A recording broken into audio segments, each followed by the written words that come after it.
The Atlanta Braves walk off the Washington Nationals 4-3 to take the series opener in Truist Park. And guess what? Once again, they're one game away from 500. Let's talk about it. This is the Braves Postcast, your instant game reaction for the Atlanta Braves. Part of the Locked On Podcast Network, your team every day. Yes, welcome on into the Braves Postcast, part of Locked On Sports Atlanta, where we cover your Atlanta sports teams each and every day. I'm your host, Lindsay Crosby, author of the Braves Today newsletter. You can follow me on social media at Crosby Baseball. He's Jake Mastroianni of Locked On Braves at Shortstop Ball on X. And Jake, the Braves take this one 4-3. It looked like it was going to be 3-1, and it looked like it was going to go to extras for the fourth time in the last week. And Atlanta comes out and gets it done in the bottom of the ninth inning, thanks to Eli White and Alex Verdugo. I want to get to the offense. We're going to talk about the offense, but we need to talk about the pitching, and I'm going to go out of order because we're going to start with Raisel Glacius. There was a lot of frustration, consternation, worry across Braves country when Raisel Glacius came in for the ninth inning with a 2-run lead, and he blew the lead. I'm not 100% convinced it's his fault, though. Am I wrong for trying to defend Glacius here?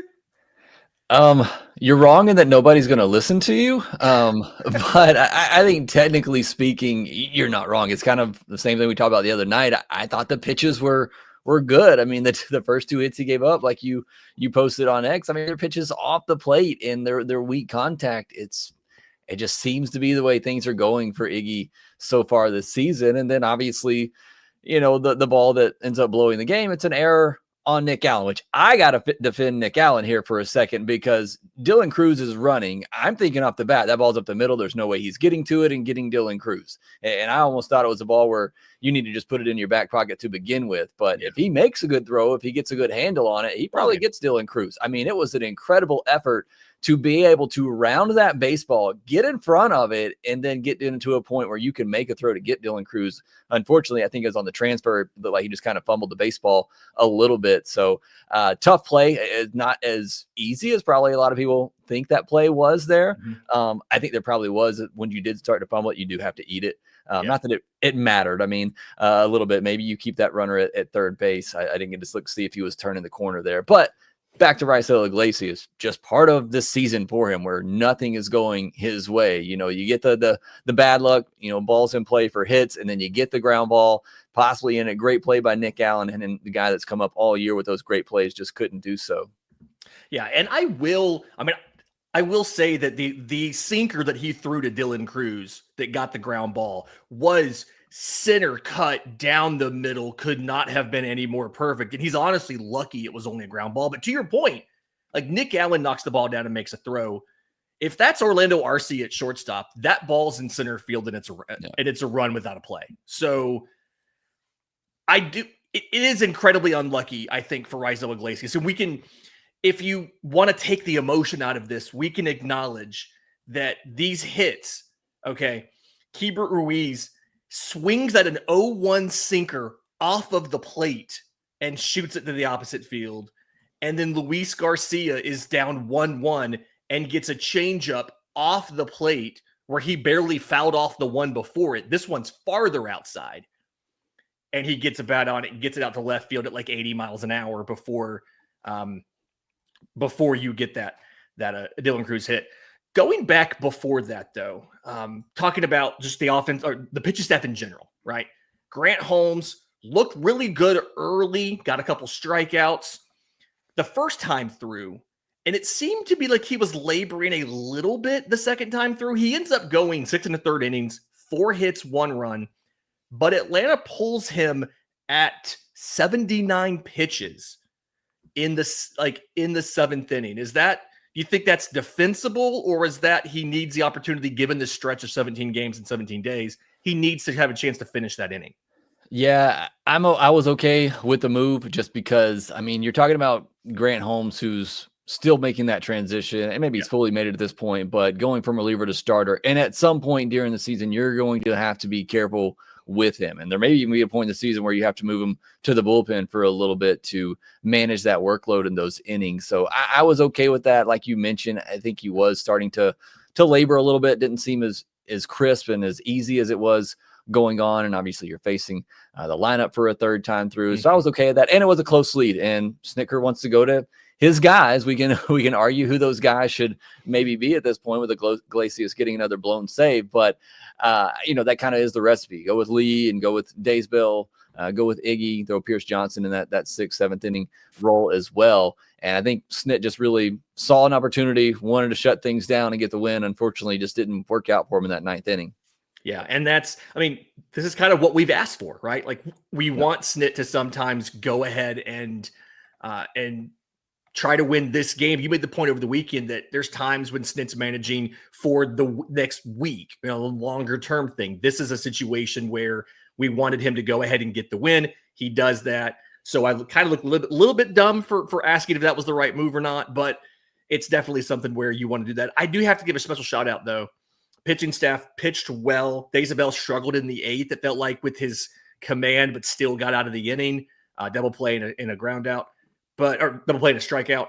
But the defense tonight, the defense has been good all year. But tonight, outside of the 9th inning and that one error by Nick Allen, feels like one of the better defensive games we've had for the Braves in a while, from the perspective of highlight catches, really making things happen. And that's even after Michael Harris didn't make the catch in center field later in the game, where he, frankly, I was shocked he even got to the ball and had a chance to make it. Yeah, I was watching the left fielder on that one, Verdugo, and it's like, is that ball going to tell to him? Is he going to catch it? And then out of nowhere comes Michael Harris, Superman style, and almost grabbed it. So, yeah, the defense, like you said, outside of the 9th inning, which again, to defend Nick Allen, most people probably don't even get to that. At best, They maybe are able to backhand it and do a spin throw. He was able to get in front of it. So I want to make that very clear. That was an impressive job by Nick Allen just to get in front of that baseball. Hey, you're the shortstop guy. Literally at shortstop ball on social media. Yeah. You're the shortstop guy. So I I got Andrelton Simmons and Ozzie Smith cards behind me. That is my thing. So I was impressed that even was able to square up on that baseball. But the double plays too. The big spots in this game. Matt Olson starting one. You had Dylan Cruz. The biggest thing that concerned me coming into the series was the stolen bases and the speed element. You get some fast runners on first base, and then you get that double play. Great start to that double play by Matt Olson early on, and then later in the game in the Daysbell Hernandez inning. This is the one I posted too, because Ozzie and Nick Allen, that's a ball right to the second base position. So it's a little bit of a longer throw. And Ozzie, we know the arm's not necessarily there, but just a quick turn by him. And then Nick Allen doesn't have the greatest arm in the world from the shortstop position. He's able to get the quick release on that and turn a double play on CJ Abrams, who's a really fast runner. That was a really impressive double play for that I thought on that one, and a big moment for Daysbell Hernandez, who has had a little bit of struggles here lately with getting some base runners on, but able to work out of it as he was in this one. But yeah, you're absolutely right. The defense was spectacular tonight. Yeah, and to your point of the running game, they had a stolen base from Dylan Cruz, but Atlanta had a stolen base from noted speedster Austin Riley. That's his 2nd of the year. He's not quite at Shohei Ohtani 50-50 levels, but it feels like Austin's pushing for that. All right. In just a second, I do want to get to the offense. I want to talk about, the relatively big 3rd inning, their aggressiveness at the plate. We'll do all that next, right here on the Braves Postcast. You ever check your bank account and wonder, where did all my money go? Between dining out, online shopping, entertainment, it's easy to lose track, and that's where Monarch Money comes in. It's your personal CFO, giving you full control and visibility over your finances. Because Monarch Money isn't just a budgeting app. It's a complete financial command center. You can track all your accounts, your investments, and spending in one place, so you stop just managing your money and start building wealth. When I started using Monarch, I realized just how much money I spent on certain things, whether it was baseball tickets, memorabilia, whatever it might have been. And now I can budget smarter and save more. So take control of your finances with Monarch Money. Use code LOCKEDONMLB at monarchmoney.com for 50% off your first year. That's monarchmoney.com, code LOCKEDONMLB for half off your first year. Today's episode is also brought to you by our friends at Wonderful Pistachios. Looking for a snack that's both delicious and nutritious? Crack into a good source of protein with Wonderful Pistachios. Wonderful pistachios are one of the highest protein nuts. Each 1 ounce serving has 6 grams of protein, giving you over 10% of your daily value. Plus, they're packed with fiber and better for you unsaturated fats to help keep you feeling fuller for longer. Personally, I'm a big fan of the no shells variety. It's a perfect grab and go snack for busy days. If you do love cracking open each shell and get that satisfying crunch, the in-shell options are a classic favorite. So get snacking and get cracking with the snack that packs a protein punch. Visit wonderfulpistachios.com to learn more. Okay, Jake, so we get, it feels like a better offensive performance today. You get 10 hits in this one. And something that we both kind of independently pointed out, but you were the first one to mention it when we got on here before we pressed live, was Atlanta was just crushing baseballs against Jake Irvin. And early, the first couple innings, it really wasn't paying off. And it really wasn't until that third inning where they started to actually get those batted balls going through. We see Austin Riley walks with 2 outs. I thought this inning was about to be over, right? 2 quick outs of Allen and Verdugo. Riley walks, Matt Olson singles, Marcell Ozuna singles, Michael Harris singles, Sean Murphy singles. You have 2 runs come in, and then they add another one later on the Marcell Ozuna home run. Overall, did it feel like the offense was, for some reason, hitting better at home than they hit on the road over the weekend? I thought this was the best offensive performance we've seen in a while. It may be even going as far as back as that Colorado series. When you just take a step back and look at the data, yeah, it's only 4 runs scored. And look, it was in 9 innings. It's not like I know you blew it, so you had to play the bottom of the ninth, but it counts. It's in regulation. So it was 4 runs scored, but you just look at what they did in this one and what the offense was able to do in this one. They had 10 hits, 2 walks, just 4 strikeouts, 19 hard hit baseballs, 15 of them against Jake Irvin. I saw Mass Moose earlier in the comments section saying the Braves had a 309 expected batting average tonight. They did a lot of things well tonight. 4 for 9 with runners in scoring position. Yep. They did a lot of things really well offensively. Unfortunately, it just didn't lead to a big number on the scoreboard, but they did a lot of things really well offensively tonight. If they continue to have these types of at-bats, not striking out as much, hitting the ball extremely hard into play, they are going to have some big offensive games. Now, caveat is that they're playing the Nationals, who are about dead last in the league in pitching, but still they've faced some bad pitching staffs over the past stretch that they've been in and haven't been able to get it going either. But just looking at the data in this one, this is the best offensive performance I've seen from this team in a while. Yeah, which I found myself being a little bit, I guess, heartened by a couple of different performances from what we've seen recently. Marcell Ozuna with the 2 hits. Again, he has the RBI single. He has the solo homer later. Feels like a lot of his at-bats recently have been walks or strikeouts.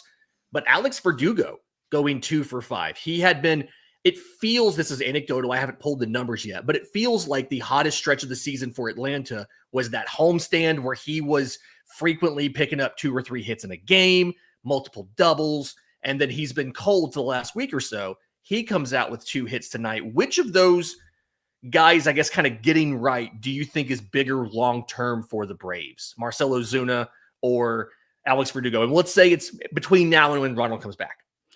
I still think it's Ozuna just because of his impact with the home runs, which he saw tonight. I think it was his first home run since April 26th. Yeah, yeah, I mean, for a guy like that, and just a good at bats overall. I mean, I spoke about him on the podcast today, so maybe that got him going a little bit. I wrote about him this morning. Too, yeah, that's what it is. Slander works, Jake. We got to time it up better next time. Let me know who we need to go after next. But yeah, I mean, certainly Ozuna, who's been one of your more reliable, most consistent hitters over the last 2 years. I think getting him back and just producing, and love the walks. But I love the home runs more from him. And that's really what you're looking for from him from the 3-4 spot in the order. So that to me is key. Alex Verdugo beginning and end. He leads off the game with the double, at least the bottom of the first with the double, and then ends it with the walk-off. And I've talked a lot of good about the offense tonight. I do have to throw something bad in there. The first inning was just highly frustrating because you get a leadoff double from Alex Verdugo. Riley not able to move him over. Matt Olson barely misses hitting 1 out. Ozuna walks, and then Michael Harris first pitch swing, easy out.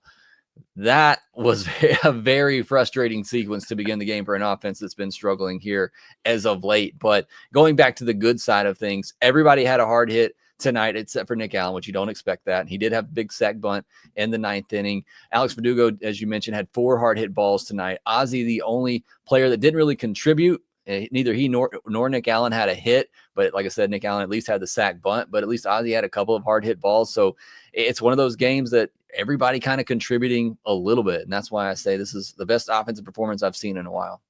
Yeah. I'm heartened a little bit by this, just simply because they did better than I think they've done recently, and we thought they were going to. Quick question, grabbing this out of the chat real quick. This is a couple walk-offs now we've seen where the Braves have used the double bubble gum bucket as a hat.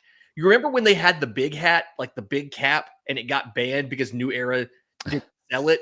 Are we going to lose the double bubble hat, Jake? Or do you think there's any chance they get to keep this for a while?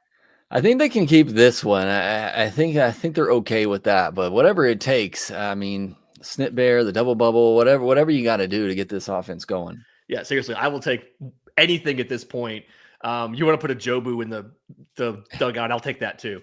All right, again, 4-3 victory for the Braves, a walk-off fashion over the Washington Nationals. Tomorrow, game 2, Spencer Schwellenbach versus Michael Soroka. I know on Locked On Braves, you're going to be talking about this matchup, but real quick, any concerns about a revenge game from Michael Soroka?